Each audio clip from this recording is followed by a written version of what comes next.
అంటే ఇంట్లో మామూలుగా కర్రీస్ అవి వేరే వేరే తింటాం, కానీ ఇట్లా బయట నుంచి ఏదైనా ఫుడ్ తీసుకొస్తే మాత్రం ఒకే ప్లేట్లో తింటాం. అంటే అంత ఇష్టమని కాదు, కాకపోతే ఎందుకు అనవసరంగా మళ్ళీ 2 ప్లేట్లు తోమాలని చెప్పేసి అట్లా ఆలోచించి ఒకే ప్లేట్లో తింటాం.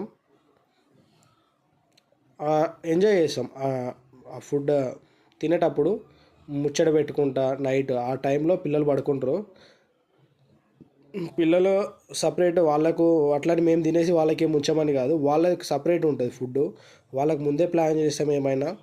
అంటే ఇంట్లో మామూలుగా కర్రీస్ అవి వేరే వేరే తింటాం, కానీ ఇట్లా బయట నుంచి ఏదైనా ఫుడ్ తీసుకొస్తే మాత్రం ఒకే ప్లేట్లో తింటాం. అంటే అంత ఇష్టమని కాదు, కాకపోతే ఎందుకు అనవసరంగా మళ్ళీ 2 ప్లేట్లు తోమాలని చెప్పేసి అట్లా ఆలోచించి ఒకే ప్లేట్లో తింటాం.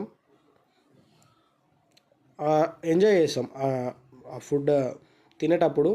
ముచ్చట పెట్టుకుంటా నైట్ ఆ టైంలో పిల్లలు పడుకుంటారు. పిల్లలు సపరేట్ వాళ్ళకు అట్లని మేము తినేసి